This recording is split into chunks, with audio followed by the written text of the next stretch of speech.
President Buhari says Nigeria remains committed to global efforts at protecting biodiversity and mitigating climate change. Court of Appeal to sanction unethical practices as it commences 2021-22 legal year. We have received reports of people trying to procure cards from health workers. These reports are being investigated, and anyone found wanting will be prosecuted. Presidential Steering Committee warns citizens not to engage in selling or buying of COVID-19 vaccination cards.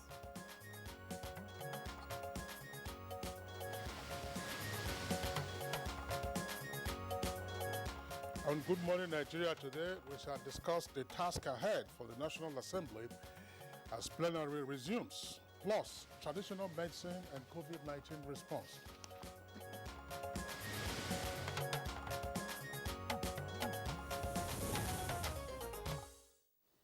In the next few hours, the National Assembly will resume plenary after 2 months of annual recess.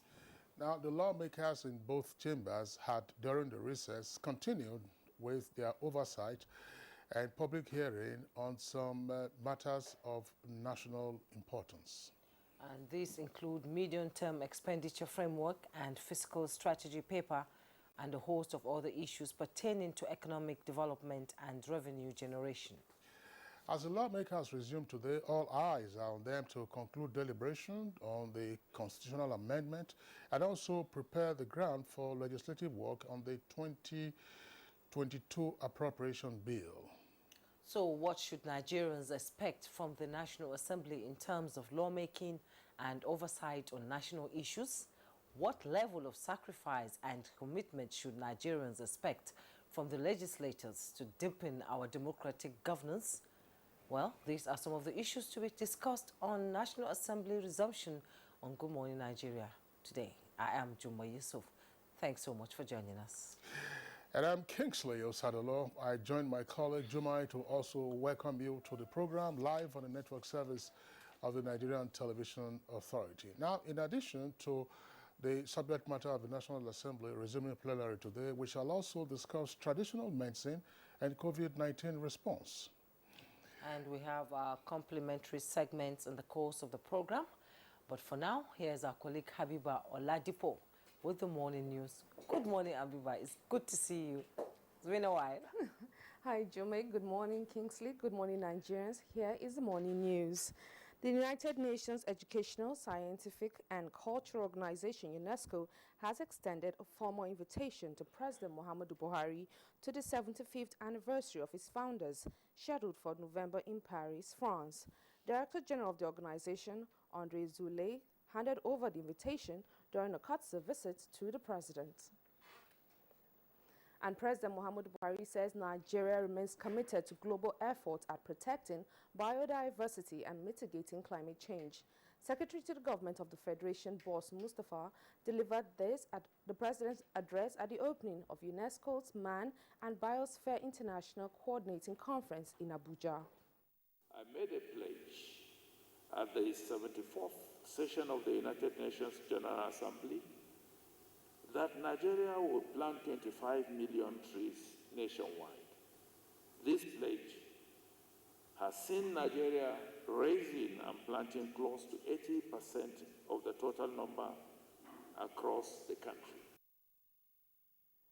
Meanwhile, President Muhammadu Buhari has granted audience to his Sierra Leonean counterpart, President Julius Maada Bio.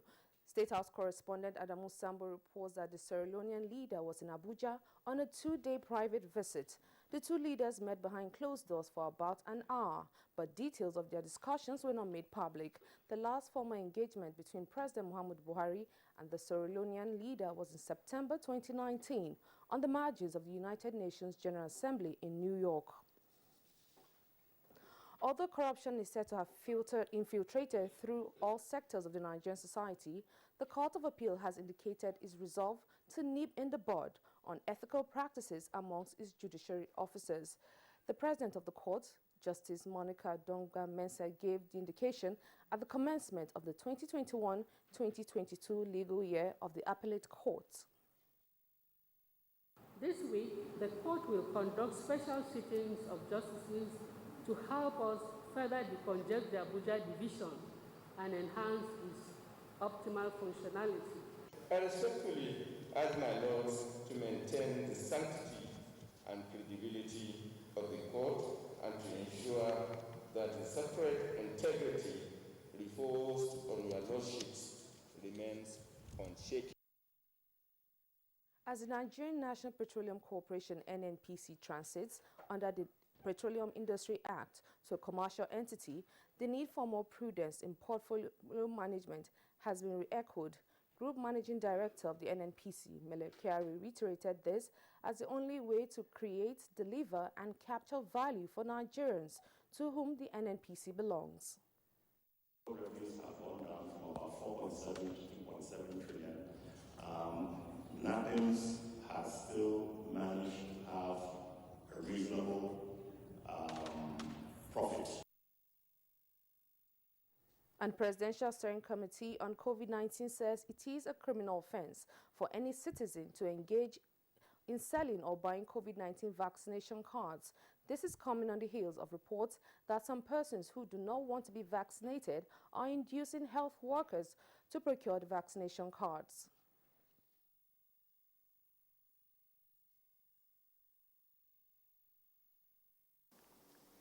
Efforts are ongoing to implement the policy on vaccine mandate for all federal public servants. This is to ensure safety in the workplace and at home. We have received reports of people trying to procure cards from health workers. These reports are being investigated, and anyone found wanting will be prosecuted. And figures from the Nigerian Center for Disease Control has confirmed 387 new cases of COVID-19 in 16 states and the FCT in the last 24 hours. In the new figures, Lagos has 114 new infections, Rivers 91, FCT 32, Edo 31, Delta has 28, Kwara 20, Bayelsa 18, while Akwa Ibom State recorded 15. Others are Oyo State with 10 cases, Osun 8, Gombe and Plateau State have 5 cases each, Ekiti 4, Ogun 3, Kano has 2, while Kaduna recorded 1 case. With these, Nigeria has 199,538 confirmed cases of COVID-19, out of which 188,427 were treated and discharged, while 2,619 died of the virus. And that's the news at this time. Good Morning Nigeria continues with Kingsley and Jume after this break. Good morning. Ministry of Works and Housing has the responsibility to help improve the quality and the quantity of the road infrastructure assets, which are the roads and the bridges and the highways. At the moment, we have over 13,000 kilometers of road network under repair, reconstruction, or rehabilitation out of the existing 35,000 kilometers of federal road network. These 13,000 kilometers are comprising about 850 different contracts which the ministry superintends across Nigeria. We are fulfilling the mandate of our ministry to expand the connectivity of Nigeria's states and by extension the towns and villages through road transport. He's falling sick so frequently, either fever or stomachache. I keep him away from junk food. She also feeds me apples. She says an apple a day keeps... If you want to keep germs away, then also wash your hands regularly with Dettol soap. Meaning? Germs and disease spread through the hand also. For this, use Dettol soap. Dettol protects from up to 100 illness-causing germs. Dettol soap is endorsed by the Nigerian Medical Association. Be Dettol sure.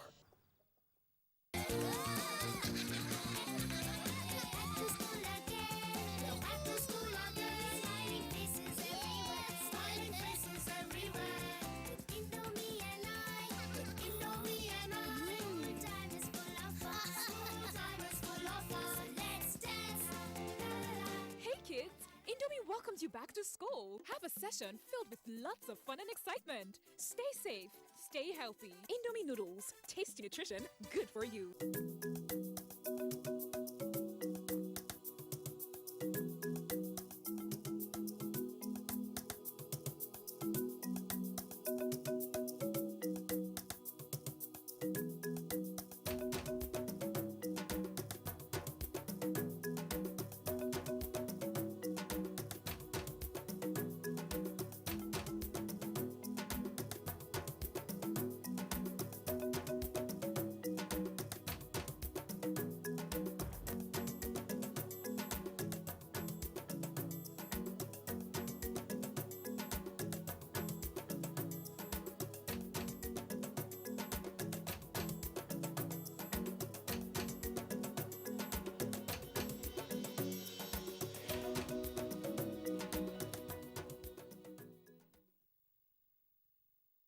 After a surprise loss in the first match of the season, the citizens have hot their campaign back on track.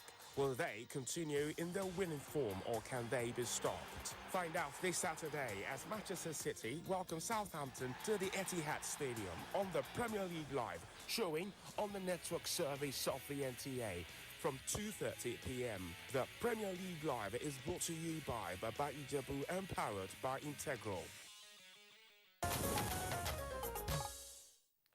You're watching Good Morning Nigeria. Civil society organizations advocate stronger microeconomic policies to enhance fiscal resilience and sustainability of the nation's economy. Comfort Amodu tells us more on business news. The federal government unveiled the 2022 to 2024 medium-term expenditure framework with a plan to expend the sum of 13.981 trillion naira in 2022. This has been applauded by civil society organizations with more advocacy for channeling savings from the cost of governance and removal of subsidies to fund critical infrastructure. In view of that, the Center for Social Justice has recommended direct allocation of foreign exchange earned from crude oil sales to the three tiers of government as a way to stem devaluation of the naira against major international currencies, as well as reduce inflation and excess liquidity. The Director Center for Social Justice, Eze Onyekpere, made the recommendation while briefing newsmen on the analysis made by the Center on the federal government's 2022 to 2024 medium-term expenditure framework. It's recommended that in the medium term, debt service should not exceed 50% of retained revenue. And we insist that there are alternative measures to reduce direct sovereign borrowing. It's recommended that not more than 20% of the available tax revenue be forgone as tax expenditure. Urgent measures are imperative for the recovery of sums due to the Federation account and the FGN as reported in annual reports of the Auditor General for the Federation. Meanwhile, the draft National Development Plan 2021 to 2022 aimed at lifting millions of Nigerians out of poverty and ensure economic stability is ready. The federal government has commenced the process of its validation by ministries, departments and agencies under the chairmanship of Secretary to the Government of the Federation, Boss Mustafa. Today's validation exercise is therefore designed for all of us to review the extent to which our inputs have been captured in the system. It is also important to inform that the National Development Plan 2021 to 2025 provides for implementation of major infrastructure and other development projects across the geopolitical zones and opening up of opportunities for the rural areas to ensure inclusive development and increase competitiveness. With business news, Comfort Amodu.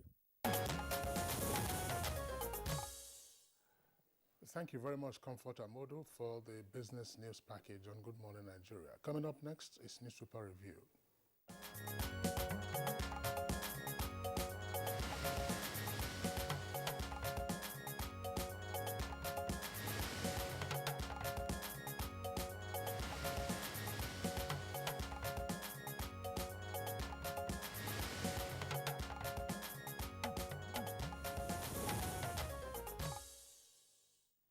Newspaper reviewer Bayo Toby is in the studio. Good morning, Bayo. Thank you, Jume. Good to see you. Good morning. Good morning, Kingsley. Right. Hiya, good to see you. That's right. Let's begin with the leadership newspaper this morning. Just below the masthead, we have plant strike. FG can pay 40 billion naira revitalization fund. ASU insists. Plant strike. FG can pay 40 billion naira revitalization fund. ASU insists. VAT battles shifts to National Assembly as lawmakers resume today. VAT battle shifts to National Assembly as lawmakers resume plenary today. Umwahi opposes collection by states.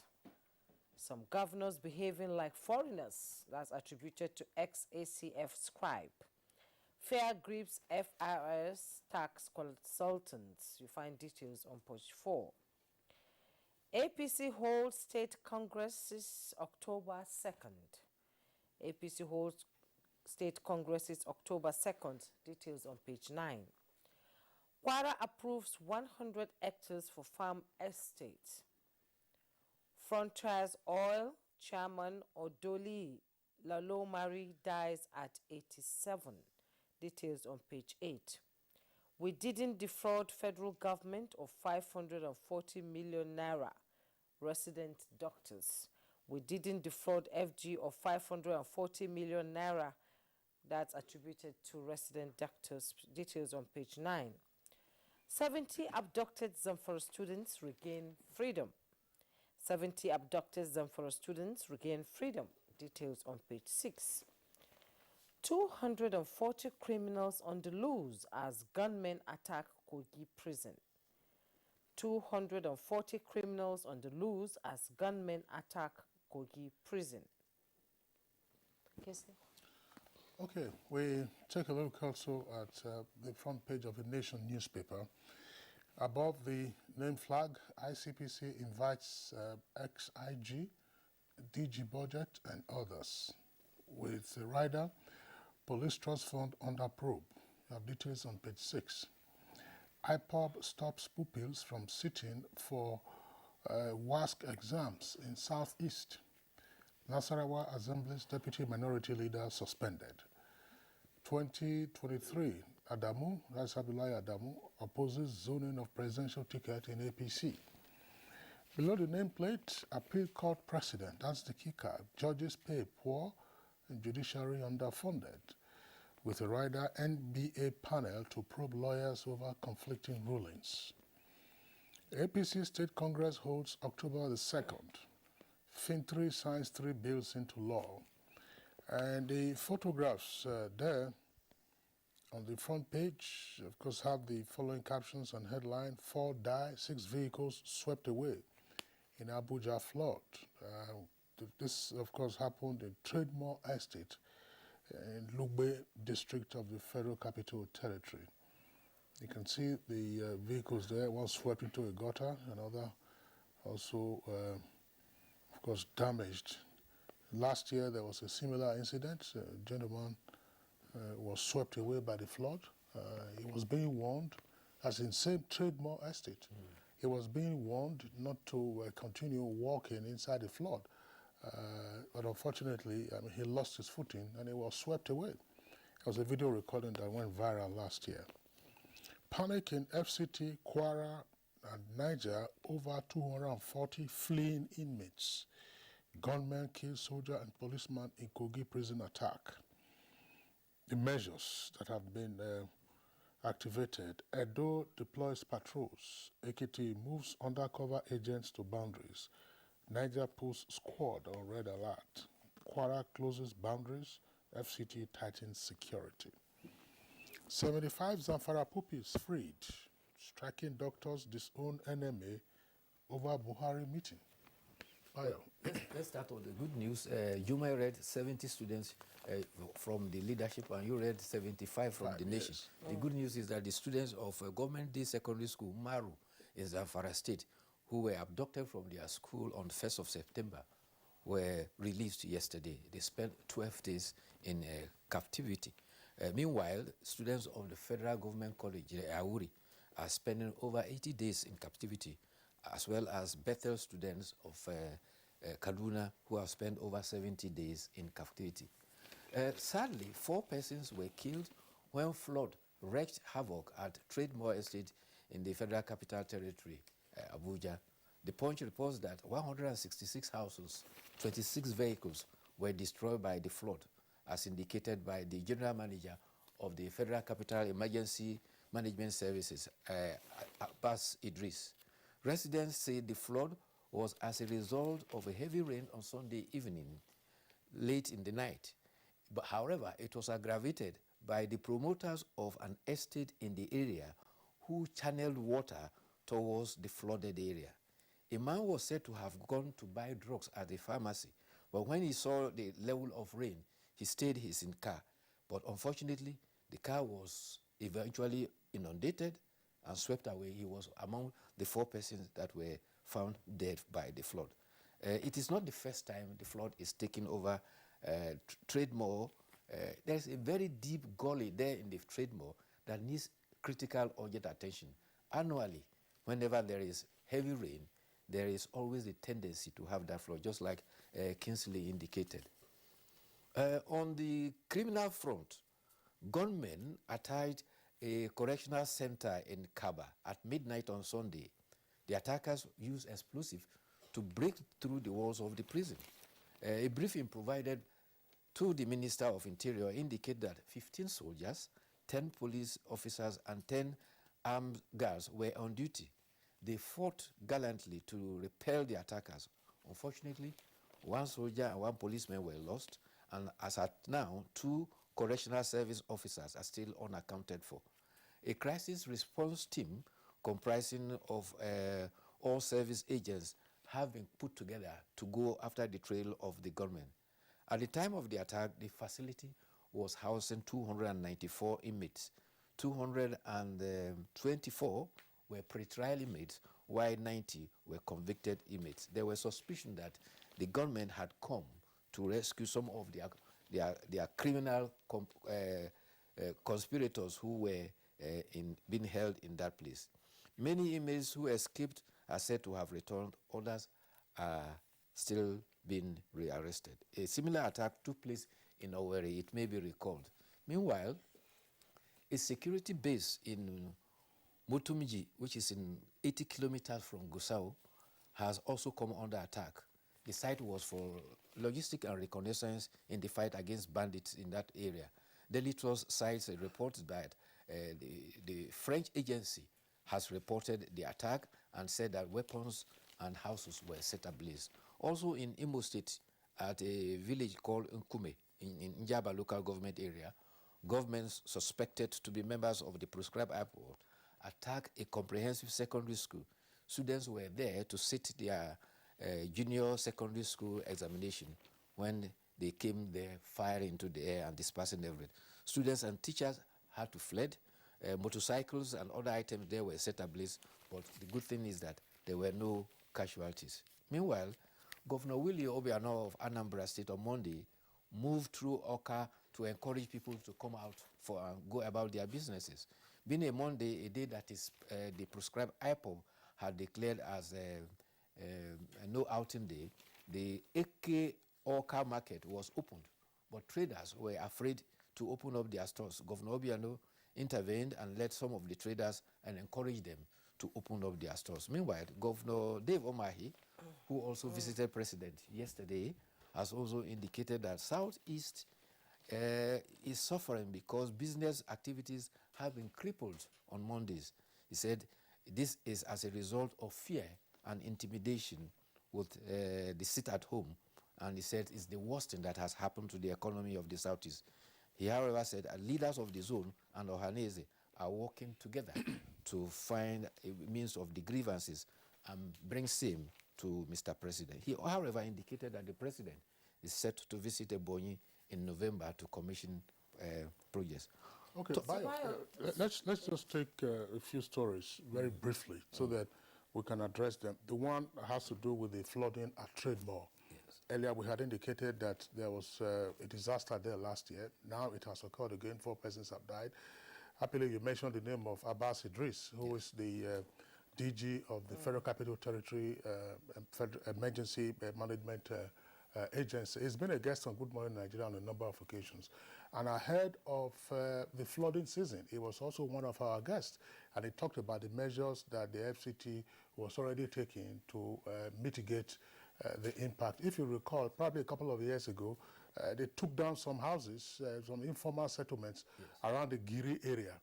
And then Lukogoma, which also used to be notorious for flooding, of course, the FCT authorities went there and then removed those fences and barriers that were on the floodplains and the water path. So it appears, I'm not an expert in flood matters, that the FCT will have to take drastic measures against trade more. I don't know where the estate is. They say somewhere around Lugbe.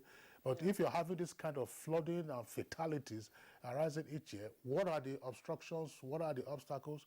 Tear them down if, of course, they are in breach of planning regulations. Yeah, the talk must be backed by action. Yes. That's right. Trademore is in the southwest of the Lugbe axis there. Okay. It's a sprawling estate, and it has so many houses in there. Built by estate developers. Estate developer, yes. But it has a very deep gully going through it.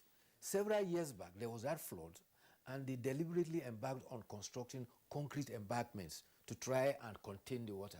But apparently, from what residents were saying, another estate upward had also diverted water, which is coming towards the place and has worsened what had been apparently contained in the past. Okay. So something has to be done drastically to find a channel for the flood water all the time. Otherwise, it will continue to wreak havoc. Okay. Now, what is happening in the southeast? The Monday sit at home. There was some video that went viral yesterday about an arson attack on a school where pupils were writing their WASC, JSS 3. The pupils were sent away from the classrooms. This is like Boko Haram all over again. Are you going to ask WAEC now to reschedule the paper because the pupils didn't have the opportunity of sitting for the paper, or have the pupils now lost the opportunity? Because I think the paper was English language or so. Yes, English. So the leaders and elders in the southeast, that's what Obiano has done, and it's commendable. To say, look, the civil disobedience you embarked upon probably has made its impact, and there are things you cannot continue to undertake, because at the end of the day, you are hurting yourself. It's like most of the pupils who are there, they are from the southeast. So how do you explain the fact that they were unable to take their examinations? Is WAEC, to ask the question again, going to organize a make-good exam for those pupils? It is doubtful. Who's going to bear the cost? You see, the apparent compliance to the sit-home is not because people believe in the concept of the sit-home, but for fear that they could be attacked if they come out. And that was exactly what showed at the school. The student went there to go and see the exam, and the criminals came there to come and attack them. And they had to run. The teachers and the students had to flee for their life. So something has to be done, because people are forced against their will to stay at home. We need to have a state of emergency on education in this country, actually. Yes. It goes beyond state of emergency. I don't know. The other point, sorry, very quickly, the jailbreak in Kogi. Why is Kogi often a center of jailbreaks? Yes, there's one prison in Kotonkarfe, and this one has also happened. What is it? Was there prior intelligence, as some were suggesting, who then failed to act on the prior intelligence? Kotonkarfe prison is an old prison, but this one is practically new. This one was built in 2018. Yeah, that's what I'm saying. Well, if there was going to be an attack or an assault, did the intelligence community pick up the information, and who then was supposed to act on that intelligence? And don't you think we need CCTV cameras in prisons? Well, it's an ideal thing, but all reports indicate that the service is rallying around. The soldiers, the police, all of them, and even the guards, they were all there to tackle those guys. But apparently, they seem to have been overwhelmed. The numbers? Yes. Well, so those guys, ordinarily, again, for strategic reasons, those attackers, they have no backup, apparently. But you, as a formal force, you have a backup. Bye, Otoyobe. Thank you very much for Thank you, being too. Thank See you, you Baya. again. Thanks You for too. coming. Thank you. We'll take a break now. When we return, our conversation on the resumption of the National Assembly will begin. Don't go away. The federal government has commenced second phase of COVID-19 vaccination. If you are 18 years and above and unvaccinated, register at www.nphcda.vaccination.gov.ng. Visit the nearest vaccination site to receive AstraZeneca or Moderna COVID-19 vaccine as first dose. If you received your first dose of AstraZeneca vaccine before 8th July, get your second dose now. All COVID-19 vaccines are free and certified safe. At the vaccination site, you can check blood pressure and know your diabetes risk status. Children aged 0 to 23 months will receive childhood vaccines and screened for malnutrition. After vaccination, continue to adhere to COVID-19 prevention protocols. For more information, visit www.nphcda.gov.ng or call 0700-220-1122. This message is from the National Primary Healthcare Development Agency. He's falling sick so frequently, either fever or stomachache. I keep him away from junk food. She also feeds me apples. She says an apple a day keeps... If you want to keep germs away, then also wash your hands regularly with Dettol soap. Meaning? Germs and disease spread through the hand also. For this, use Dettol soap. Dettol protects from up to 100 illness-causing germs. Dettol soap is endorsed by the Nigerian Medical Association. Be Dettol sure. We are StarTimes, the most affordable digital pay TV platform with the widest signal coverage in Nigeria, dedicated to bringing the best TV entertainment around the world to your screen. From Hollywood to Bollywood to Nollywood, we offer the most affordable subscription. Enjoy over 75 channels for as low as 1,700 naira, like Nat Geo Wild, BBC, ESPN, and premium sports like Emirates FA Cup, La Liga, Bundesliga, wrestling. What's more exciting? We have the most flexible payment options in Nigeria. Don't dull. Join us now for an exciting journey. StarTimes. Enjoy digital life. Dear compatriots, our country can be as great as we want. Let us all commit ourselves to its greatness. We must be willing to set aside our differences, unite and stay as one. In our expansive landmass, human and material resources, and plurality lies our strength. Let our challenges lead us to rediscover our common ground, and together, let's find solutions. This will take some time, so it requires patience, tolerance, and forgiveness from every one of us. Let all hands come on deck to protect and transform our country. Let us unite and see each other not as adversaries, but as brothers and sisters. Together, we can build a better Nigeria for ourselves and for the next generations. This message is brought to you by the National Orientation Agency, NOA, with support from Nigerian Television Authority, NTA. After a surprise loss in the first match of the season, the citizens have hot their campaign back on track. Will they continue in their winning form, or can they be stopped? Find out this Saturday as Manchester City welcome Southampton to the Etihad Stadium on the Premier League Live, showing on the network service of the NTA from 2:30 p.m. The Premier League Live is brought to you by Baba Ijebu and powered by Integral. Thanks for rejoining us, and to begin our discussion on the subject matter, that is the resumption of the National Assembly, let's take this report by Ignatius Onko.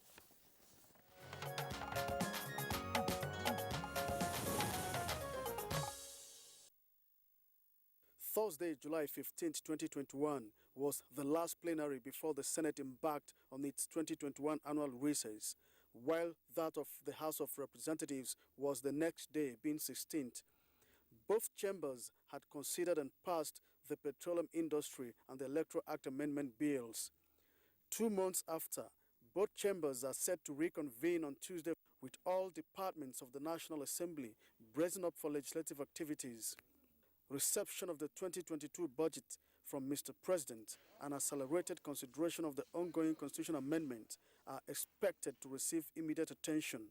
Immediately will resume on Tuesday will be that of the budget 2022. We'll be looking forward to hearing from the President the date he would come to address the joint session of the National Assembly and present his bill, the 2022 Appropriation Bill. We are working around the air to make sure that nothing stops us from maintaining these, the 12-month budget cycle, January to December, unlike what was applicable before we came on board. So we're very much ready. Before we went on recess, we're already working on the constitutional review, and it has gotten to a point that right now the Senate and the House of Rep we are harmonizing, the two positions. So I expect that too will be concluded. The National Assembly is also expected to continue with legislative interventions on national security. A lot of issues around security, and there will be efforts from various senators to see how we can contribute our own quota. We're also facing issues of security now that our security forces have gathered a lot of momentum, and a lot of successes have been achieved in terms of the war against terrorism, banditry, and abductions.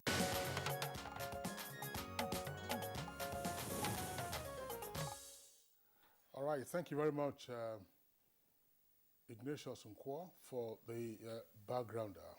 Joining us now to discuss the issues in further detail, would like to welcome distinguished Senator Sadiq Umar. He's chairman of the Senate Committee on Rules and Business. Distinguished Senator, pleasure having you this morning. Thank you for having me. Also here with us is Oke Epia, is Executive Director of Order Paper Nigeria. Oke, pleasure to have you again, and good morning, Nigeria. Thank you.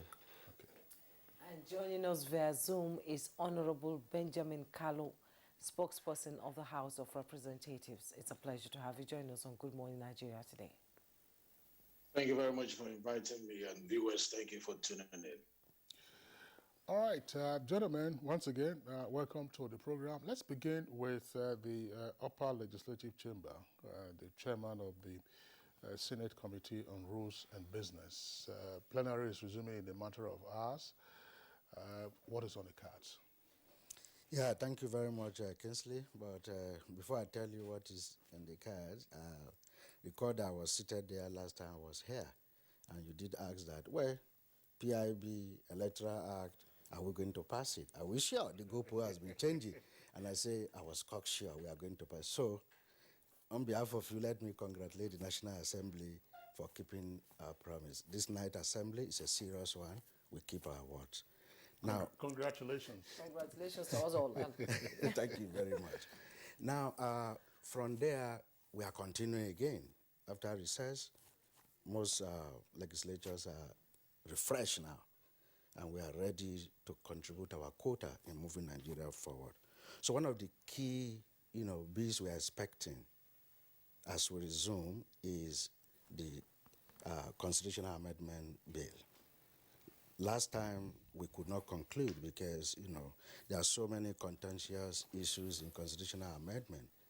The National Assembly, of course, have done what is expected of it by going to the zones and, of course, even nationally to do public hearings to get information, position from Nigerians. We have done that. Committees in both the House of Representatives and Senate are looking at all the memorandum and all of that. Positions have been taken. We are right now at the harmonization stage to see that the two chambers, just in the culture of a bicameral legislature, come to a position to be presented to the two chambers. So we are very hopeful, too, that before the end of October, very hopeful. I'm choosing my word carefully because, constitutional amendment is more complicated than, other bills. We are hopeful that National Assembly will receive the constitutional amendment bill, harmonize it, have a position, and send it out. But recall that has to go to the state houses of assembly. But we intend to do our bit before the end of October, hopefully.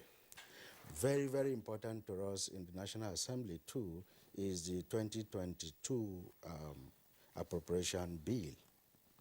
Recall, you've heard from the initial presentation, this night assembly is committed to returning the budget cycle to January to December.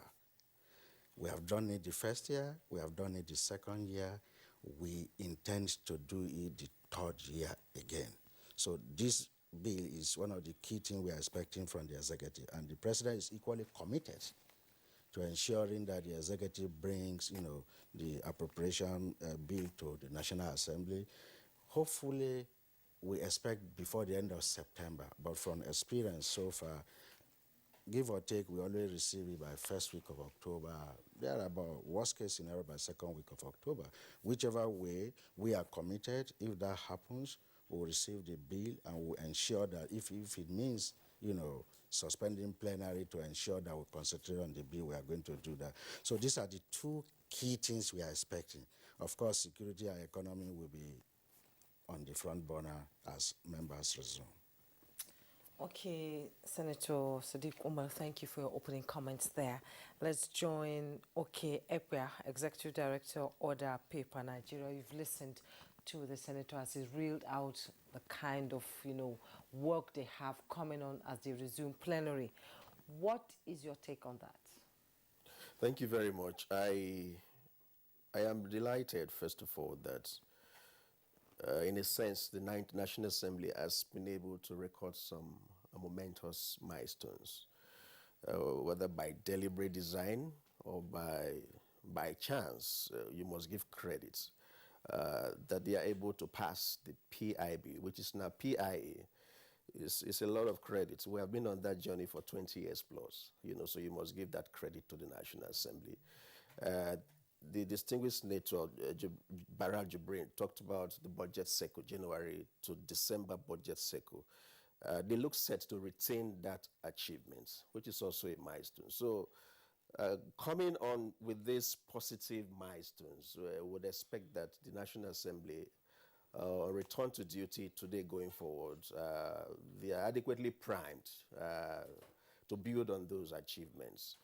My concern, though, would be that we are now approaching a lot of a period where we have lots of political activities. The ruling party is currently having its congresses. This usually dovetails into the chase for return tickets and for tickets for those who want to replace those they think have not performed well in the National Assembly. So this would throw up certain level of let me say, distractions on members of the National Assembly. It now behoves on them to be able to manage that distraction and still be able to perform the duties and meet the expectations of Nigerians. Like the distinguished senator rightly projected, the budget should be a priority. The constitutional amendment process, bills should be a priority. And one other key one, even though it's almost done, but it's not done yet, is the Electoral Act Amendments Bill, which is still very contentious. Many Nigerians look forward to the National Assembly resolving this in favor of the public purse, the way people, the expectations of the public. And we very well know that many Nigerians are inclined towards electronic transmission of results. And so these are the key areas we expect the National Assembly to come back beginning today and give attention to. And we would be watching, and we would be happy to see some of these resolved, especially in the interest of the public. Constitutional amendment has, the last time that we checked, there are at least 13 issues that have been distilled from all of the process so far in the constitutional amendment process. So the bills that will be presented, to plenary is something of great interest to citizens. We will see how they touch on the lives and the living conditions of citizens. Those areas include immunity, removal of immunity, autonomy for independence of, accountability institutions, the Office of the Auditor General, and all of that. There are issues around tenure of office at the local governments, in fact, autonomy of the local council system. So there are 13 key issues that are of great interest to citizens who will be watching that to see how this play out. Okay, thank you very much. Those 13 issues were before we had the latest disclosure about a pitch, to have the VAT also included on one of the legislative lists. So perhaps that might also become a matter of moment for the lawmakers. But let's join Honorable Benjamin Kalu who is the spokesperson of the House of Reps. You see him there via Zoom on the right-hand side. Honorable Kalu, welcome once again from your recess. Tell us what we'll expect from the House of Reps. Yeah, thank you very much for inviting me, and Nigerians, thank you for tuning in.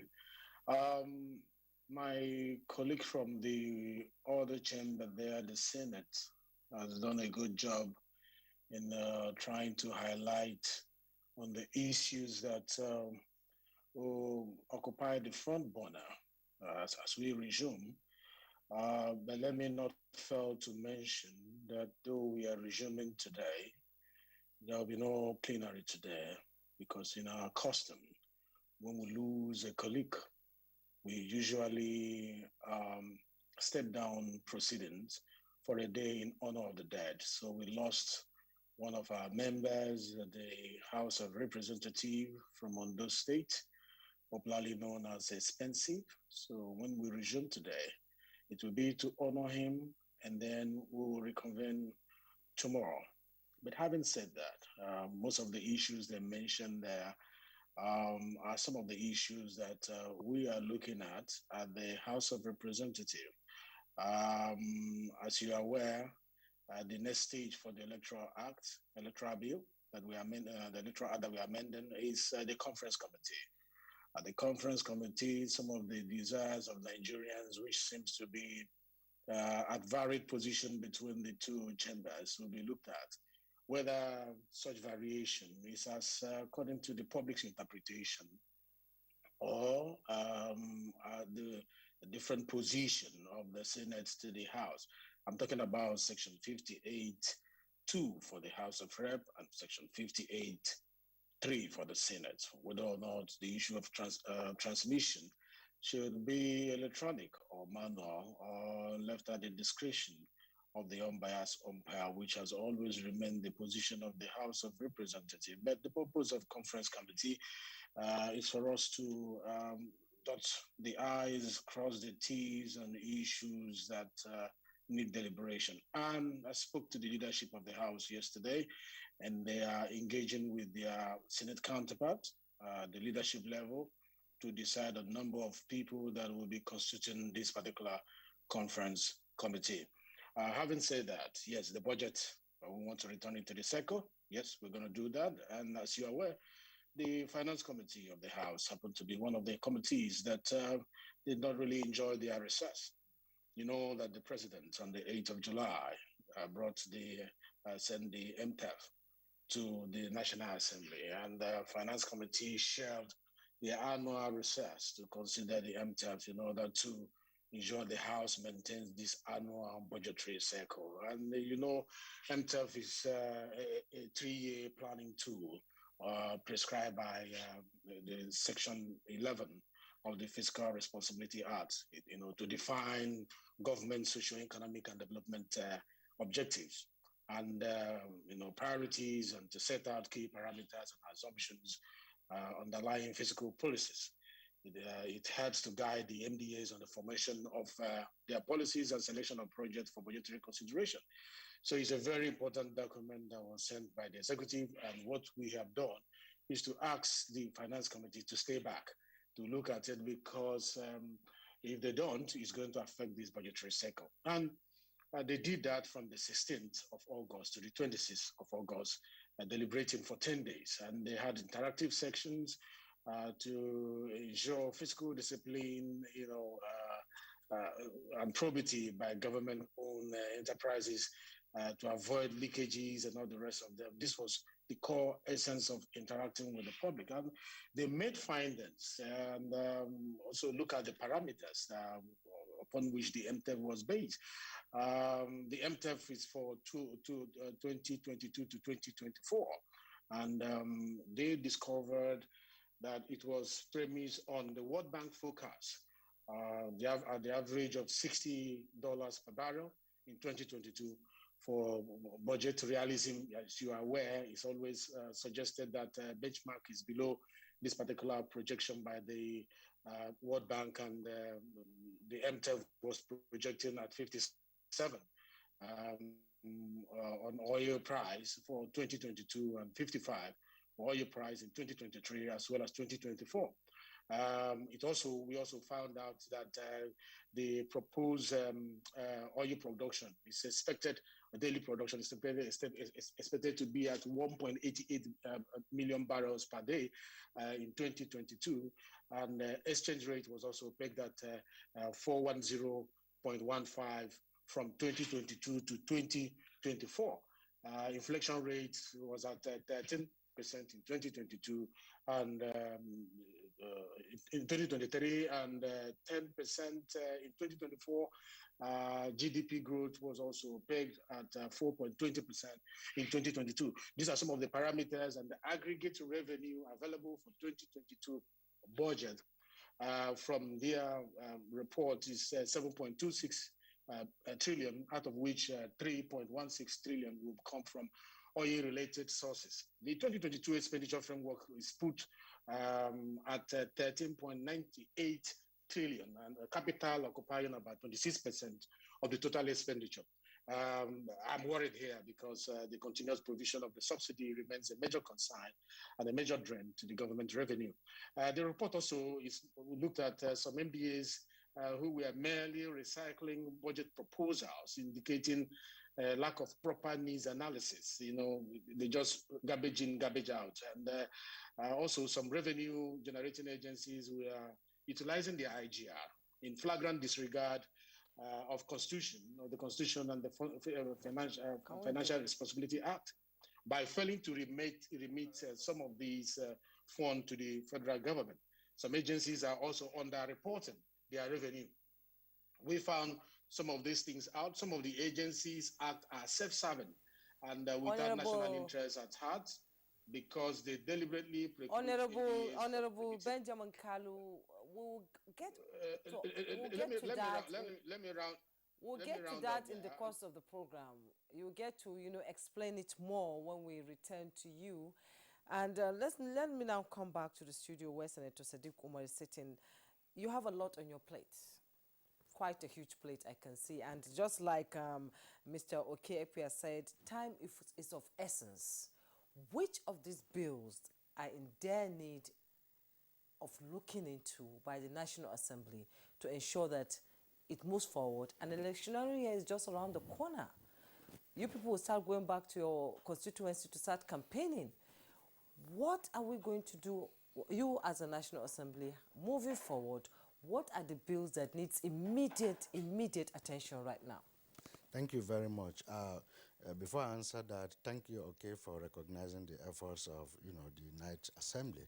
However, he did mention that whether by accident or by design, for the record, is by design. That's fine. And that is why I am aware that both chambers, we have our legislative agendas. We are clear. There's a framework of what we want to deliver. So it's in that same light that I will say that with all the distractions expected, we have a plan. And when you plan, you take attention to that distraction and plan with it. So for the bill that is priority, I think it is the 2022 appropriation, bill, because we want to maintain that budget cycle and we want to play our part so that the executive knows that we have done what we need to do. The ball is now in their court to implement the budget. Closely related to that too is the Electoral Act. We need to close this, contention on what we want to do with the transmission. And like, the Honorable said, there's a conference committee that is being packaged right now by the leadership. And I'm sure they are going to come out with what is appropriate for Nigeria and for the future. For we lawmakers, we understand that lawmaking is not about responding to the mood immediately alone. We are interested in the future. We make law, for the future. And when we do talk about strengthening institutions as a way of deepening democracy, all these things are linked together. You pass laws that can withstand the test of time. You pass laws that is needed, that responds to the realities around your environment. So every legislature will support a bill that he believes we serve his constituents' interests because he represents the people. Those are his bosses. Those are the people that hires and fires him. So it's their reality that you always put into consideration in defending, what he believes in. So the 2022 budget, the Electoral Act, and the constitutional amendment bill in that order will be the priority as we assume. But I tell you something, the distractions of the coming electoral processes will not affect our plan and our agenda because we have a plan and we'll always follow our plan. What it will take will be merely to multitask, to make sure nothing drops us. You give every item the priority it deserves. And that's exactly what we are going to do. Let me ask you this question, distinguished Senator. I mean, in the course of the recess, what was your feeling of the pulse of the nation, either from your constituents or constituency or elsewhere, with regard to a broad range of issues that could have implications for the number of issues that you have talked about that will engage the National Assembly? We're not even talking about the elections. Security issues continue to be there in different parts of the country. We see what is lingering in the southeast. We see what is happening in the northwest, and we see the hot and cold in the northeast. And then you come again to matters that could also have implications for your constitutional amendment, the latest one being the controversy over VAT and then true fiscal federalism. Yeah, thank you very much. You've already mentioned it. The key issues that has been cause of concern to me is security and the economy.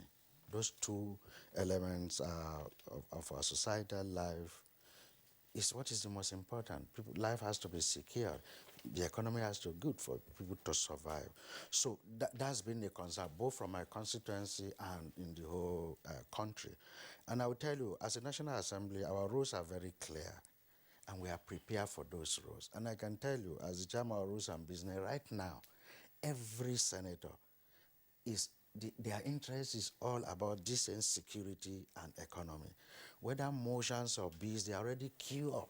Everybody is bringing up something that will help in securing the country and to improve the economy. But there's just the little we can do as a National Assembly. We can only play our role. The truth, Kingsley, is that these challenges are national challenges. Everybody is involved. We are all responsible. We overrate the capacity of government. Unfortunately, government is the team lead and has to take responsibility. But everybody is responsible. Communities are responsible. Citizens are responsible. Everybody is responsible. What we need is patriotism and national cohesion for us to all come together and agree that this is an existential threat to us. And we all need to, and by the way, the media has a strong role to play. Social media there's so much abuse in social media, and it's not helping matters. We need to all come together and agree that there is a threat to our existence as a nation. Let's hold on a little and think of the future of this country, and let's join hands together and address each of these issues, or else, like we are saying, elections are the end of it. Without stabilizing security, making sure people have something to eat, even if it's once in a day. There are people that don't have anything to eat in a day in this country.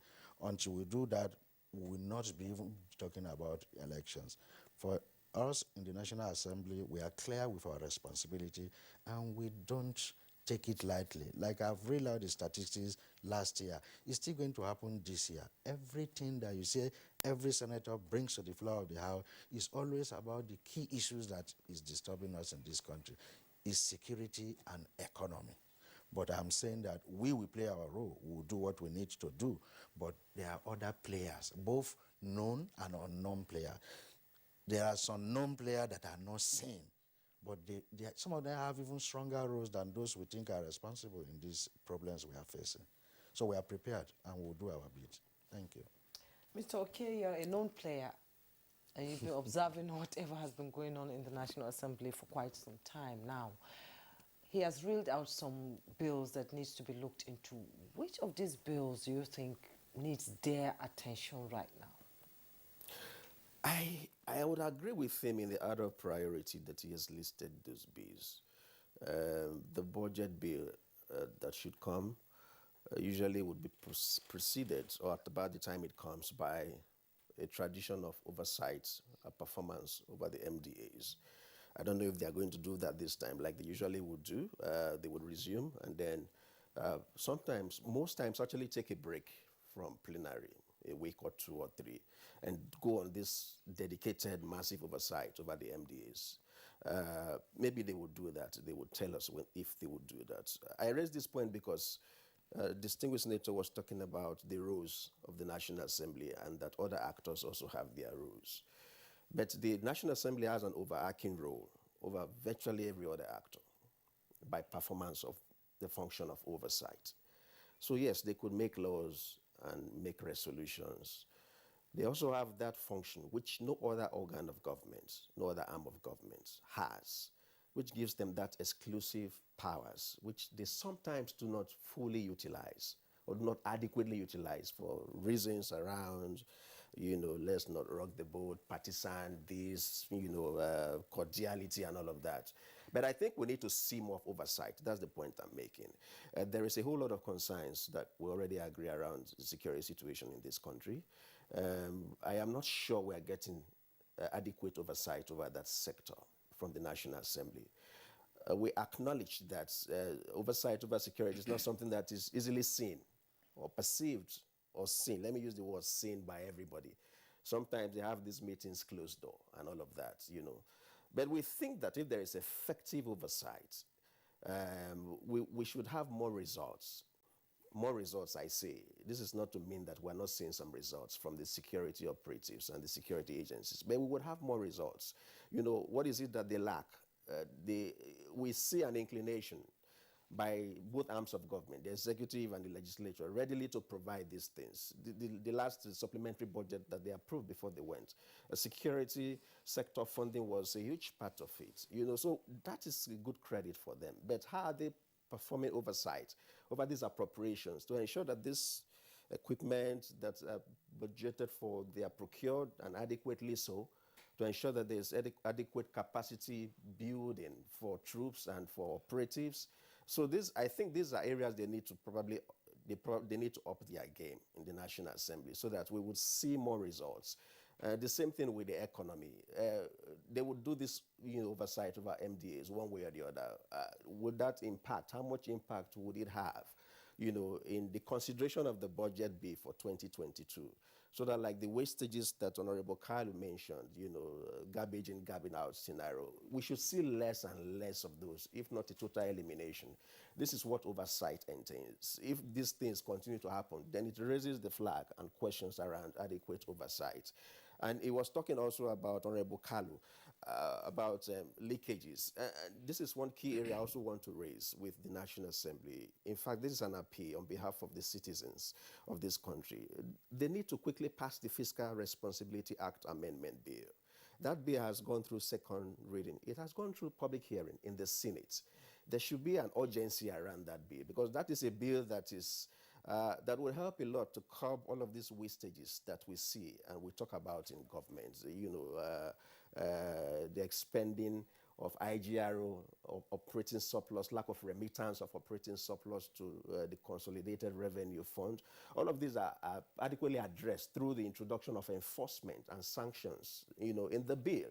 So that is not a bill, very critical bill that the National Assembly should be delaying. The Senate, they have done well.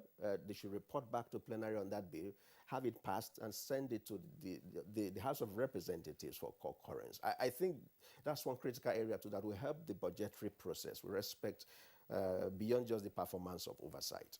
You said people are inclined to electronic, transmission of results, looking at the amendment of the Electoral Act. Did you do a poll to get to that number?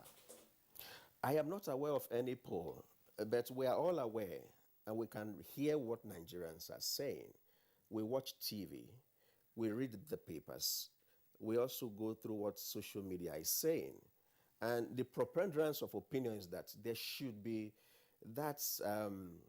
INEC should be seized exclusively, or that responsibility to determine whether or not electronic transmission of results is possible. And we're already seeing that INEC has consistently said that it is possible. In fact, they only recently introduced a new innovation in the electoral process that they intend to use. I think they used it in the by-elections in Delta State recently, just this last weekend. They want to use in the forthcoming November elections in Anambra State, the governorship elections in Anambra State. You know, so that's an agency that continues to prove that it can do it. So it is not a matter of poll. It is a matter of what we perceive. It is a matter of what we see and hear. You see the position taken by the House of Reps. It was very contentious before they even arrived at that position. Even in the Senate, the committee laid by the Senate, I mean, is not entirely what was adopted. Even the chairman of that committee did not vote for some of the resolutions of that. You understand? So we see a situation where looking beyond a scientific poll, as you may say, it may not be available. I am not aware. But we can say for sure that Nigerians are desirous of an electronic transmission of results to increase the authenticity, the credibility, and the reliability of our elections, and reduce all of the violence and thuggery that is usually associated with the electoral process.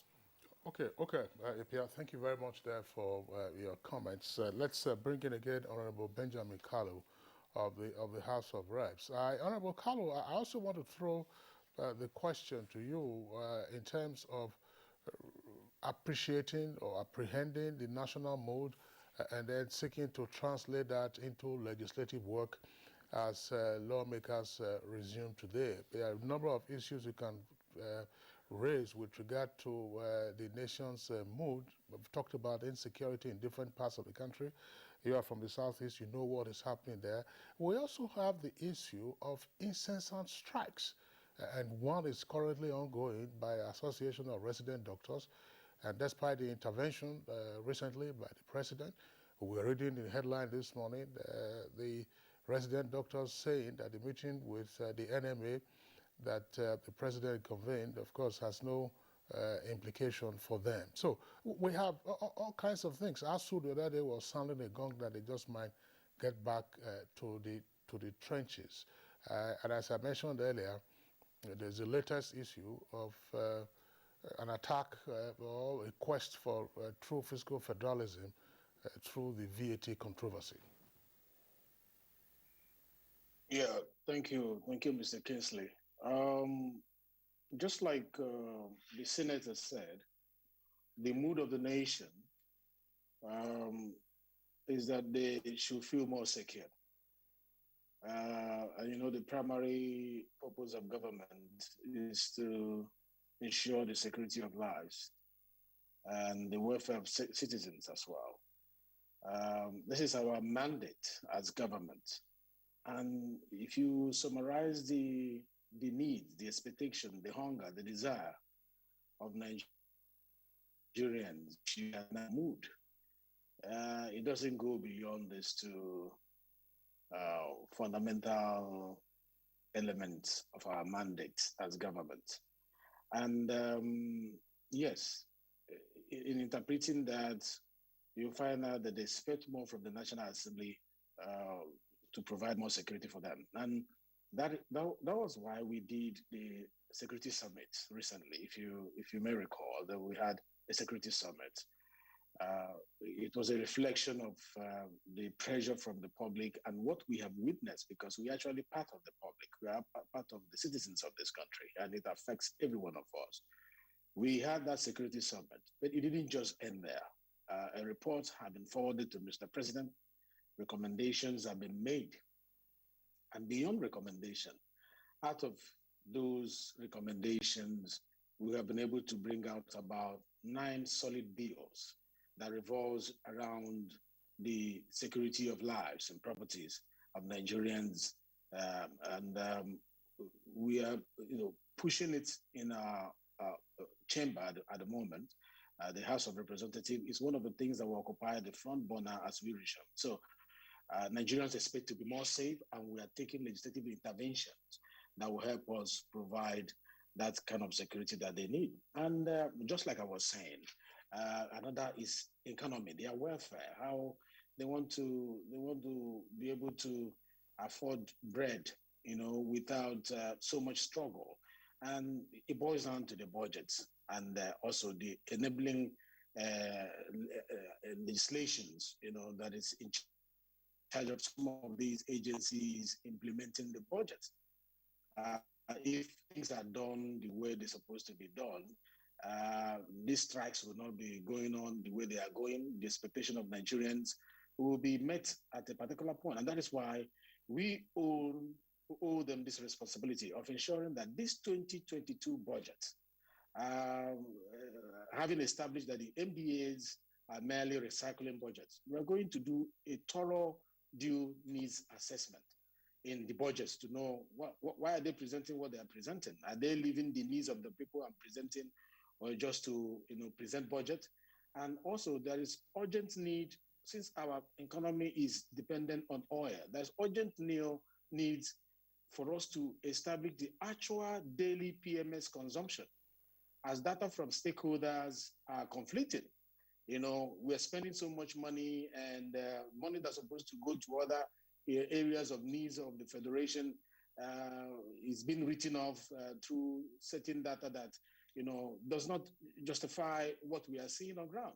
And also there is the need for us to amend establishment acts that have allowed agencies to spend their IGR without remitting to federal government, because it is from this IGR remitted to federal government, they're able to take care of their responsibility. So we as the arm of government charged with the responsibility of handling this oversight function, this watchdog function, is going to ensure that this is done. And we have some recommendations that have been made, from the summary. My interest actually is the MTEF, because if you do the analysis of the MTEF very well, you find out if we can handle it very well, if we can, analyze it very well, pick up certain things which has informed the position of the executive, which may not be reflective of the mood of the nation, we'll be able to stop it there, so that the budget will not carry on with what had been proposed,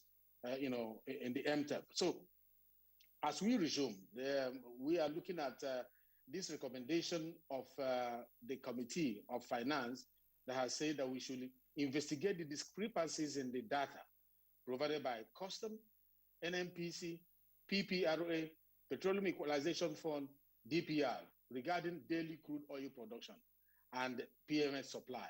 And also, we also going to look at these agencies spending money without regard to the Constitution and the Financial Responsibility Act. So if we're able to close up all these areas where money is leaking, that money will go back to the citizens to take care of issues like these strikes that is pegged on not receiving their salaries, like the medical doctors receiving their salaries on time, because most of these strikes are not based on any other thing than, we're not getting the welfare that we're supposed to get. Look at, yesterday was the Judiciary Day, and the judicial arm, they are saying our welfare is not enough. And I totally agree with them. They are part of the citizens. Sometimes when we describe citizens, it's as if we cut out certain people at various levels. It affects everyone. The judiciary is saying our welfare package, our take home is not sufficient for us to be able to carry our responsibility as it's supposed to be. Where is that money going to come from if there are leakages? So the mood of the nation is that we should step up our game, both at National Assembly, to make sure we block these leakages, to make sure we are more accountable, to make sure that their interests and what actually affect them becomes our own concern. And we are pledging, we are actually assuring Nigerians that in looking at this 2022 budget, it's not going to be business as usual. It's going to be interest of Nigerians and nothing but interest of Nigerians. And we are going to turn the table with this one. And I expect Nigerians to give us their support as we approach the presentation of budget that is going to be done by so many agencies, and the questioning that is going to be asked to ensure that whatever they are presenting will help us close all these gaps that are currently existing in Nigeria. Okay, Honorable Benjamin Kalu, thank you so much. Thank you so much. Let me come back to the studio. Senator Sadiq Umar, you have so much on your plate, like I said earlier, and I'm a gender-sensitive person, and I'm sure you are, and some civil societies are calling for the gender opportunity bills to be passed. Would that be in consideration anytime soon? Well, like you said, I am. I have a mother, I have a wife, I have a daughter, and they are the most precious persons around me. So yeah, we'll be looking at that. In fact, the Senate, where I sit, is a very gender-sensitive Senate. So by the grace of God, we'll be looking at that very, very soon too. But beyond that, let me quickly add that from what my colleague said, which I absolutely agree with him. One of the key functions of National Assembly, which is oversight function, is one area that we really need to do better and it's a critical element of our functions and in moving this country forward. Because I'm a member of the Finance Committee, and when we started doing the investigation with MDAs, how they manage their revenue, you will cry for this country when you know what goes on there. The leakages are just so much. Okay, thank you so much for coming on the program. Senator Sadiq Umar, Chairman, Senate Committee on Rules and Business. It's a pleasure having you on the program. Thank you for having me. Mr. Oke Ekpia, Executive Director, Order Paper, Nigeria.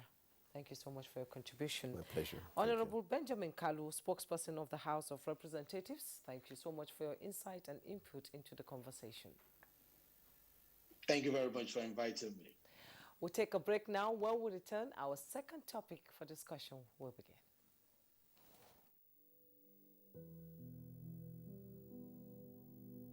Well, the housing solution we have developed is a multifaceted one. First, we have tried to lead a program to build what we think will be an acceptable and hopefully affordable housing type based on surveys we did in 2015-2016 and construction that started in 2017. And that's going on in 34 states as the National Housing Program. This message is from the Federal Ministry of Information and Culture.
A new edition of TV Guide is out exclusively with Governor Simon Lalong of Plateau State. Since assuming office, our rescue administration has pursued the path of peace and reconciliation and restored confidence among people of different ethnic, religious, and political persuasions.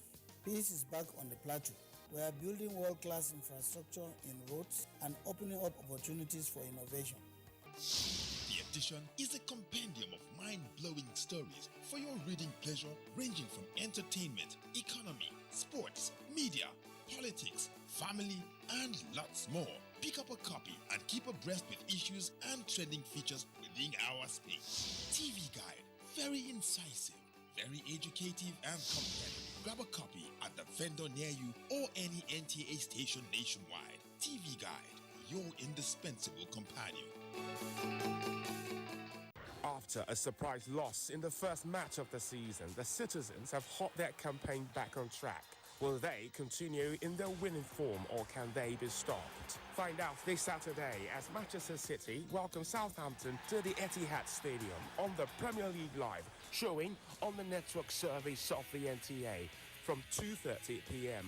The Premier League Live is brought to you by Baba Ijebu and powered by Integral.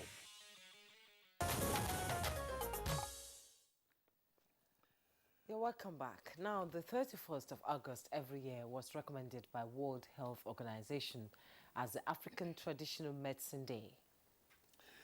And this year's celebration has as its theme potentials of traditional medicine in COVID-19 response. And this is in line with efforts by various health professionals to provide remedies for the virus that has ravaged the world in the last 2 years.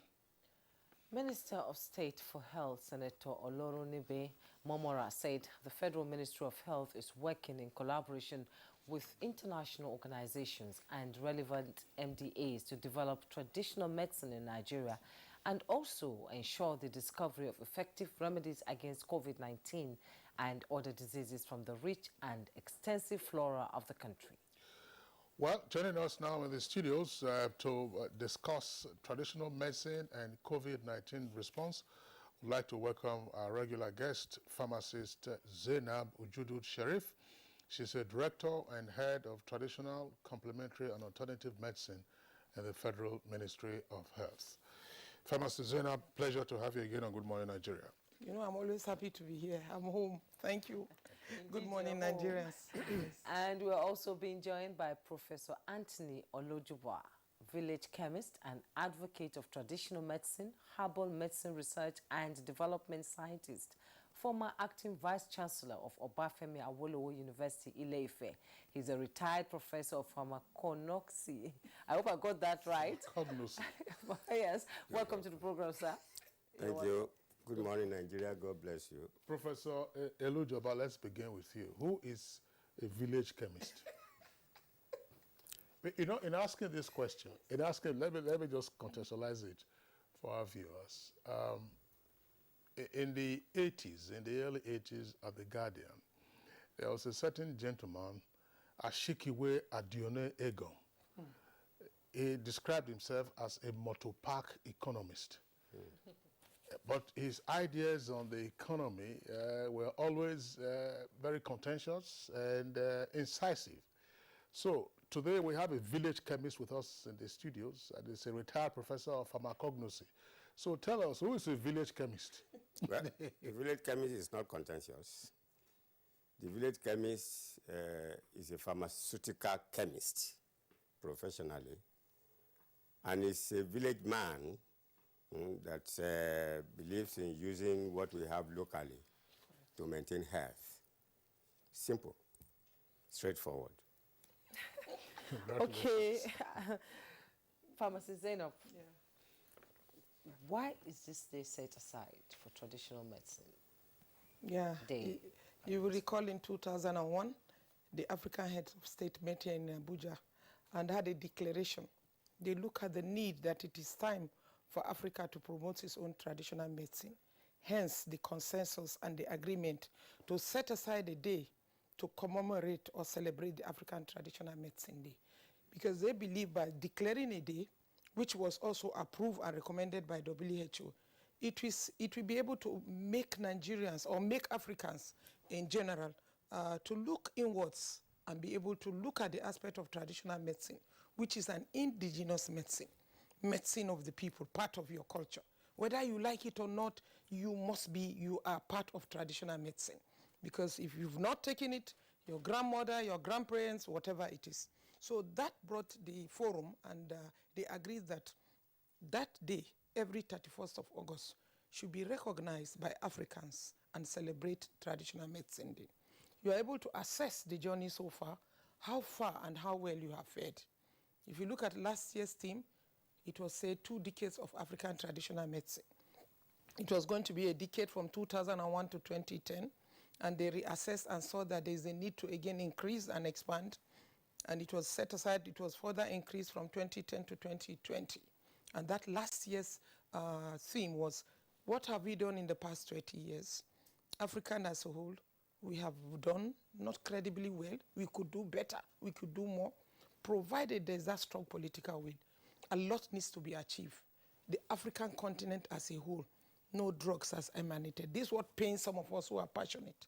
Why is it in Africa? Despite Bless, you can see Professor said he's a village chemist. He's a message.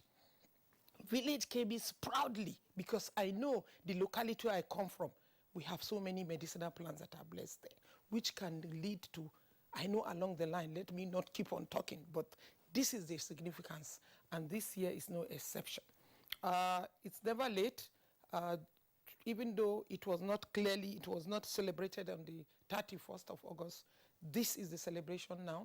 We had a very good press conference with the minister declaring and the need for us to look at, especially with this year thing.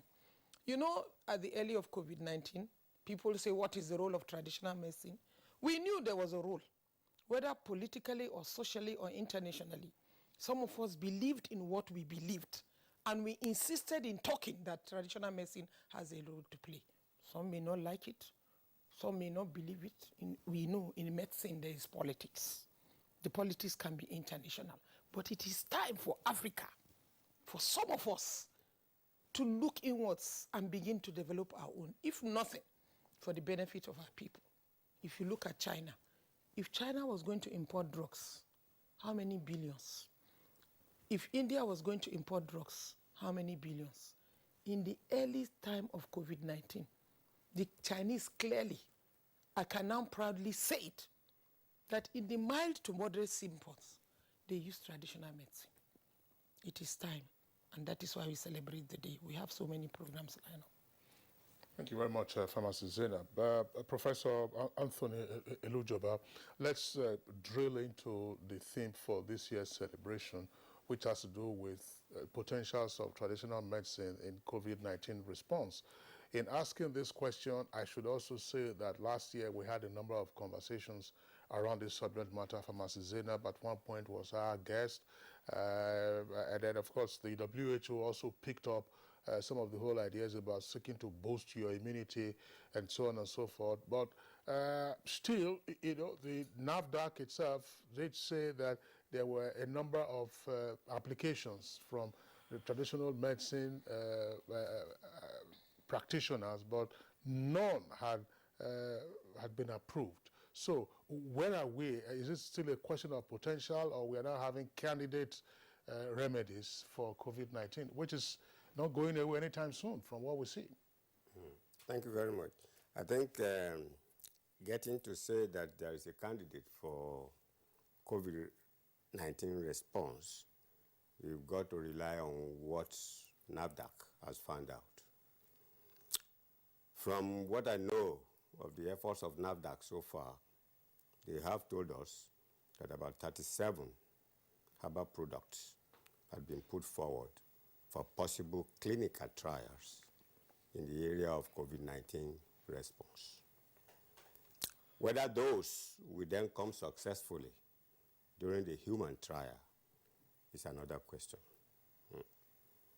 But what I do know for sure, some of them personally proven, is that the COVID-19 response in Africa generally, and particularly in Nigeria, there is a lot of contribution of traditional medicine, yet to be verified scientifically in human, in terms of going to the hospital to find out whether it works on patients. But within the communities, within personal treatment, self-medication, I am absolutely sure that traditional medicine had contributed immensely to what we see in terms of the response today, but yet to be proven, yet to be approved by the government, yet to be recognized. Why is it taking so long, do you think? Well, why is it taking so long to do clinical trial? Yes. Government, NAFDAC, and all the regulatory bodies are to be asked that question, not the scientists of herbal medicine.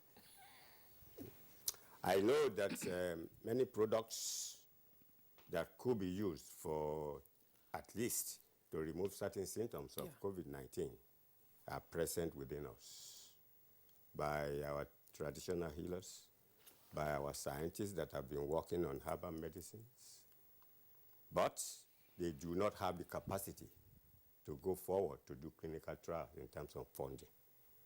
That is a major constraint, personally. Yesterday, during the press briefing with the minister, we saw Professor Iwu coming out and saying that right now he's personally, with some support internationally, to do clinical trial in the University of Lagos. I am quoting him. So let's wait till then. But we need to move forward more than just one product being tried clinically. There's a lot to do in that area for our government through NAFDAC. As far as I am sure, NAFDAC has done all that is expected to be done. So we pray that very soon we will get there. Maybe just to add to what he has said about NAFDAC and other agencies, even NIPRID. NIPRID has been able to, like categorically, we need to understand when we say products are listed and products are to further undergo clinical trials. What NAFDAC does, it will, if you bring the samples, like he has said, some samples of traditional medicine products have been evaluated by NAFDAC to be qualified for listing. NAFDAC will say this product is safe, you can use it. But efficacy has not yet been determined, because when you talk of efficacy, you need to go further to clinical trials. But you can use it. Okay, so in terms of that, even I think about 14 products have so far been listed. So that means you should see about 14 listed products by NAFDAC believed to have some management effect in COVID response, either in managing some symptoms of COVID. Okay, because after all, no drug has been yet. Even the vaccines, you are told after the vaccine, you must still do the pharmaceutical, non-pharmaceutical measures. So we are happy that at least a stimulus coming of COVID-19 has been able to push forward some of these products that have been listed. And furthermore, like he said, we need determination and support for research. But like I always say, what kind of research? If we believe that some of these products are qualified for clinical trials, it takes a lot of money. If the government has the political will, if we set aside, like we always advocate in our committee, if we have 5 potential products, for example, they have been listed, they are good, can we further go clinical trials in context of international standards? Then we should set aside some money, millions, which is not much, 100 million, 200 million, to be able to determine products that will be proud to say that this product is from Nigeria. It has undergone clinical trials. And when you talk of clinical trials, you look at the university, you look at a committee who can carry out these clinical trials. Meanwhile, you can keep on using the listing products, which NAFDAC. So you cannot be without. There is something which NAFDAC said is safe. It has listed it. You can take it for as long as 2 years, and then they can now reapply for another 2 years. But what we want is that we don't want listing always. If you've been taking a product and it's very good, for 2 years it's very good, for 4 years it's very good, why don't you take that step to further go for clinical trials? Because that is the international standards. However, countries are encouraged to domesticate and look at the possibility for the benefit of their people. If you look at from studies soon and from the aspect of global listing, when you want to tell Indians that they want to go for, they know they cannot have enough money to go for these clinical trials, they end up by saying this is Ayurveda medicine. Yes. Take it the way it is or leave it. That is the message. So the Ayurveda medicine is my medicine, is the medicine of the Indians. Take it as Indians want it or you leave it. You may not accept it internationally, but hey, we are making lots of money from our Ayurveda, millions of dollars from our Ayurveda medicine. And you who is saying no is even coming to patronize. The same with the Chinese. When you begin to tell them that, they say this is our Chinese traditional medicine. We too, as Nigerians, can begin to say this is our own Nigerian traditional medicine. We take it for Nigerians, You like it or not. We are not against going internationally, because the journey there is too long. And the journey is highly political. The journey has so many things, but we can be determined to do it. Notice it's impossible. We are able to, many products. Thailand recommended a plant called Andrographis pendiculata. They recommend the use of that plant for COVID-19. A document was sent to us to say that we should comment on this. And funny enough, there are many products in Nigeria that have that same plant. So we mentioned that some of these products are here in Nigeria. Let's bring them out and further expose them. Some practitioners have done well. One of that product is used as immune supportive therapy. Like Professor Iwu said yesterday, don't overemphasize immune boosting. You may boost out, and then you have super boosting. You remember one of the programs you showed where somebody from Ondo was taking so many concoctions, garlic, onions. I think he was fighting with the immune system. It became super that it can even be a disaster. But what we say is support the immune system in a way that it balances and be able to stop the further growth of the replication of the virus, which was the presentation keynote address he said yesterday. Yeah, which takes us to what happened last year in the desperate early days of COVID-19 on the African continent. There was this solution prepared by Madagascar. Sure.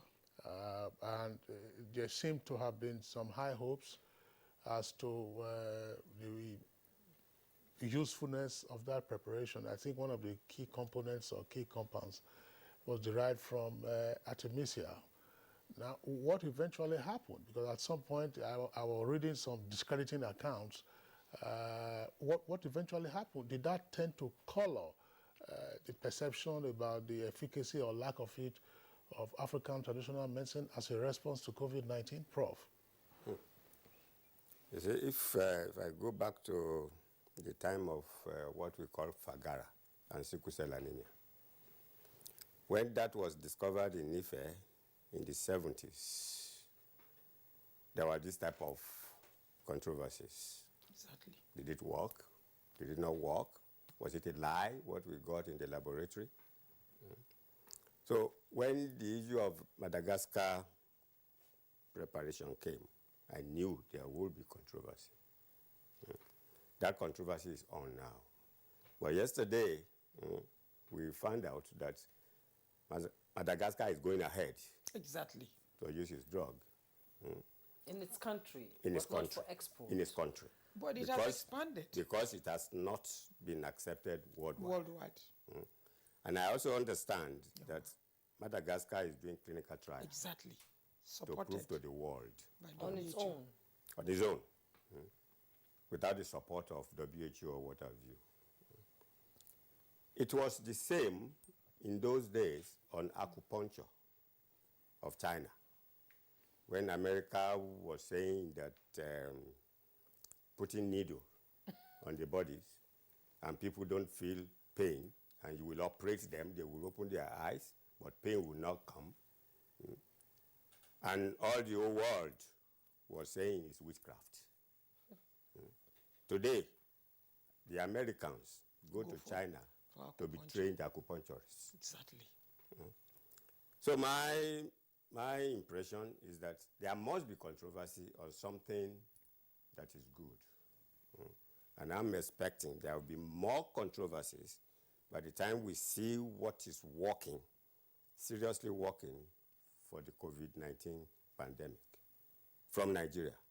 It could be a simple plant that we do it.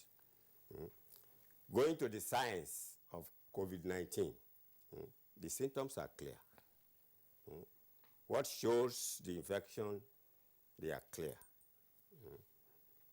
In the time of HIV, when it came, although it was not as seriously pandemic as COVID-19, the village chemist went into the science. We made a list of all the symptoms, starting from fever, malaria, cough, skin rashes, and we went into the bush and into the literature and found out what of our plants that can challenge each of these. We started with anti-malaria. Exactly. Simple composition. And the hands of people that were infected with HIV getting warm before, no longer being warm. And we set up an NGO in Elisha, and the government gave us the hospital in Elisha. And we were meeting every fortnight. And every fortnight I would travel from Ife, take my concoctions and all of this, go there and treat all these symptoms. At that time, the government was not ready to deal with antiretroviral. But they were working. I tell you, out of these laboratories of HIV and AIDS people, we got science coming out. And today, some of the drugs that are now being sold within campus in Ife as a result of the Village Chemist exercise. Exactly. By the grace of God, some of these symptoms of HIV are coinciding with the symptoms of COVID-19 pandemic. We could find out and bring out all that we were using for HIV at that time to try on COVID-19. What kills people fast on COVID-19 is breathlessness. Is clotting in the system. And I tell you, we have wonderful, simple preparations, plans that cost almost nothing to challenge all of these. I'm going to tell you just two of them, confidentially. Ordinary garlic. Exactly. Is an anti-asthmatic, meaning that it aids the lungs to freely do its job. It is also anti-clot in the system. Because anybody that takes garlic every day and he bruises himself, that blood will take time to clot. Similarly, ginger. Exactly. And at the onset of this pandemic, you've heard of several stories about taking garlic, fuming it, taking ginger, and all of this. And clove. And clove. Even the steam inhalation. All of these aid breathing. Correct. And they remove clots. They discourage clots within the system. Sorry, for the benefit of some of our viewers, the clot that Professor Elujoba is referring to is not cloth. It's not the material you use for sewing. Blood clot. It's blood clot. Yes. C-L-O-T. Yes. Not the cloth. Cloth is C-L-O-T-H. Prof, continue. Yeah. Yes. And if this clot goes into breathing, into the brain, it causes stroke. Simply. So I have also recommended ordinary garlic and ginger for people that have hypertension. Exactly. So that they can at least be sure that stroke will not come. If we can get these simple plants. The use of garlic, the use of ginger also needs some scientific pharmaceutical input to know what to take, how to take it, and how to prepare it. Many people take it the way they like. It may not work. So when we get to the clinical trial of all of these simple things, the experts must be involved to prepare it the way it should be prepared. Do it the way it should be done. Do it right. You know, I wanted to add to what he has said, because I like this talk, because we are educating Nigerians. Like it. Yes, we are educating Nigerians. You know, like he has said, even now, recently, about 2 weeks ago, WHO came out with a report that it has supported now, is about to support clinical trials for artemisinin to be used in COVID response, and anti-inflammatory drugs, and also immune support drugs. Indirectly, these are the things Prof is saying. So, Madagascar, we as Africans should be proud of Madagascar. That's my own personal perception. It's, whether it has started it wrongly or rightly, but Madagascar did not disclose 100% content of its concoction. It only disclosed 62%. Where is the 38%? Asked the president of Madagascar. They could not just include. And Madagascar used that opportunity, because one of the great export potentials of Madagascar is medicinal plants. You talk of vinbalstin. What is one of the main exports of Madagascar, which is used in the management of cancer. So it was an opportunity, and it did good. And now, clinical trials is going on, and there are positive chances. So back to Nigeria. You know, we may easily want to criticize, but what are we doing? Like he has said. The Minister of State, that was why he decided to set up a committee to verify some of these products. He inaugurated that committee. Prof is one of them. That all these submissions by practitioners, can we go further? The purpose of that committee is to synergize with NAFDAC, because that committee is to stimulate and make the government to see the possibility of supporting clinical trials. And we are in that, and we hope at the end of the day, something will really come out of it. So what are the activities lined up to mark this day? Thank you. Yesterday we had a very good, fantastic press briefing, an excellent keynote address by Professor Iwu. I wish I had the opportunity where Iwu talked about the artemisinin. The Indians have gone ahead. They are now proposing artemisinin in capsule form. What is the lesson to Nigeria? We had farms of Artemisia annua. So we don't need to reinvent the wheel. That means we have domesticated Artemisia annua in Nigeria. So we can go back and bring back that project, which we can able to do. So that was the keynote address yesterday. As we are talking today, we have paper presentations in the Raw Material Research Council in Wuse 2, where eminent scholars, Professor Lujoba, and even the practitioners, we have said now it is time, practitioners, come and teach us your own way. Because we can't claim we know all. If we claim we are scientists, modern scientists, they are traditional scientists. So we need to look at both and be able to synergize and have it. So most paper presentation, and there are exhibitions going on.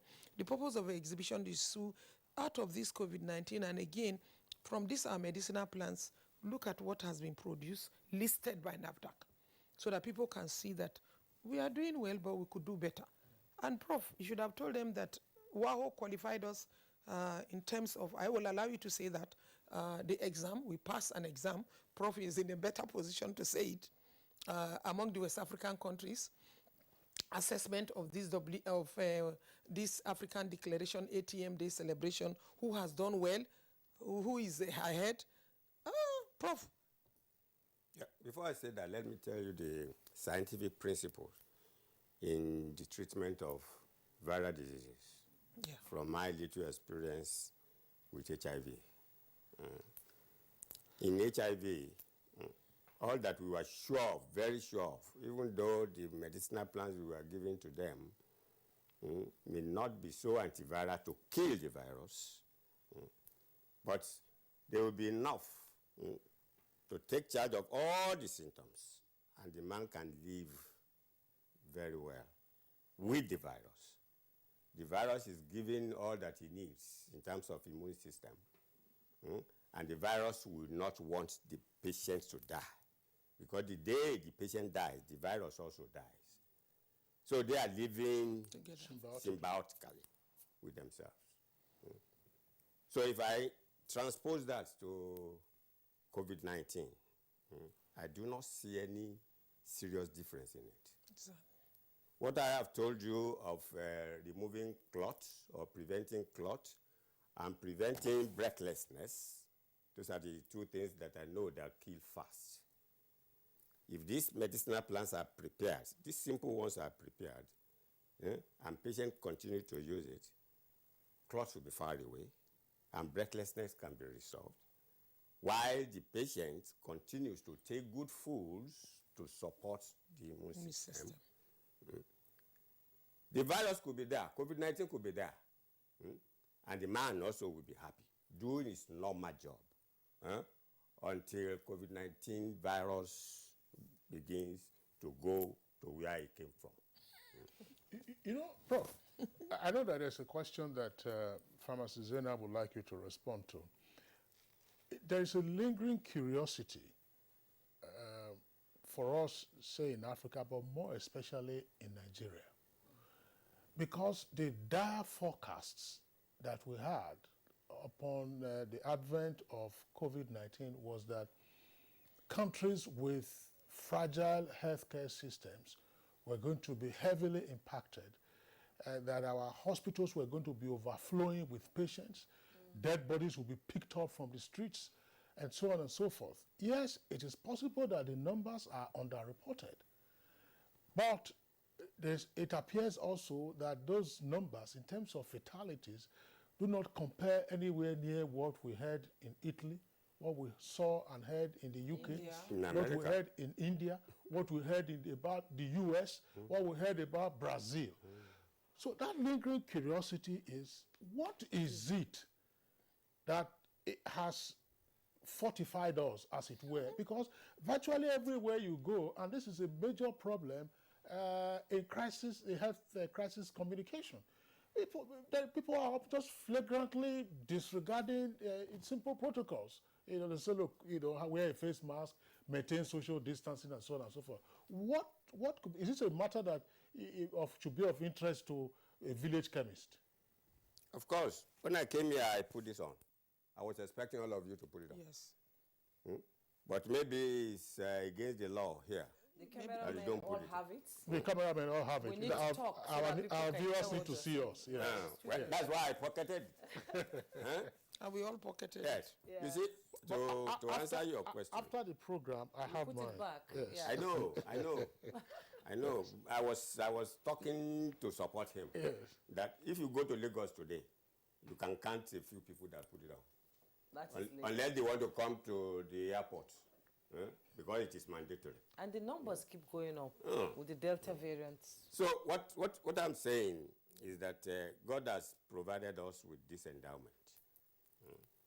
That the prophecy of people that were saying Nigerians will be going about on the street and they'll be falling down because of COVID-19 had not taken place. Not only the immunity that God gave to us had been there, because I've not seen any African country where they were picking dead bodies on the street. And it comes to support what I said originally, that traditional medicine is contributing to the response. There is no doubt about it. It may be controversial, but I am convinced from what I have seen in the science of traditional medicine, that traditional medicine is contributing. And it is high time government looked at it closely. Post-COVID-19 pandemic, I'm sure Nigeria is going to be better off in terms of looking inwards for our healthcare system. What my sister said last month, exactly 31st of August, the ATM Day, the African Traditional Medicine Day. By the grace of God, I was in Gambia under the auspices of West African Health Organization. That's our own world organization in the ECOWAS. And a number of things were done to reassess every member state in ECOWAS and how far they have instituted traditional medicine. So the good news is that we came second. The bad news is that we didn't come first. Ghana came first with 93%. Second is good. And we are 87%, with Ivory Coast, with Cote d'Ivoire, Benin 80, and so on. So we are moving forward. And like the minister said yesterday, we can do better. We can do better. I put 3 things that Ghana used to overpower us. And he said they are doable. Thank you. Okay, in 10 seconds, your closing comment, 10 seconds. It is, enough has been said. We are still on political will, determination, belief, and we must continue to support research. We have the personnel, we have the knowledge, we have the natural resources. We need to move on. Okay, Zainab Judud Sharif, Director and Head Traditional Complementary and Alternative Medicine, Federal Ministry of Health. Thank you so much. As usual, it's always a pleasure. Professor Anthony Olujoba, Village Chemist and Advocate of Traditional Medicine, Herbal Medicine Research and Development Scientist, former Acting Vice Chancellor of Abafemi Awolowo University, Ile-Ife. He's a retired professor Thank you so much for coming. Thank you for having me. And it's God bless Village you. Chemist. Chemist, yes. Prof, delight having you this morning. Thank you, Yes. sir. All right, so now it's time for sports. Let's go over and hear what's going to happen as the Champions League begins Tuesday night.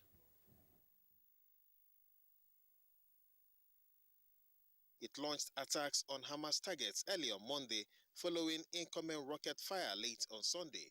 There were no immediate reports of casualties on either side. An Israeli military statement says the targets included 4 Hamas compounds used for military training, a weapons workshop, and the entrance to an underground tunnel. Meanwhile, donors have pledged more than $1 billion to help Afghanistan, where poverty and hunger have spiraled since the Taliban took power and foreign aid has dried up. UN Secretary General Antonio Guterres, speaking during a donor conference in Geneva, said it was impossible to say how much of the money had been promised in response to an emergency UN appeal for $606 million to meet the most pressing needs of the country. In his opening remarks to the conference, Guterres said the people of Afghanistan need a lifeline, adding that after decades of war, suffering, and insecurity, Afghans are facing their most difficult times. He said food could run out by the end of this month, while the World Food Programme disclosed that 14 million people are on the brink of starvation. So that's it, and good morning, Nigeria, for today. Thanks for tuning in. The program returns tomorrow, same time, 7 o'clock in the morning. Until then, take care of yourself. I'm Kingsley Osadolo. And I am Jumai Yusuf.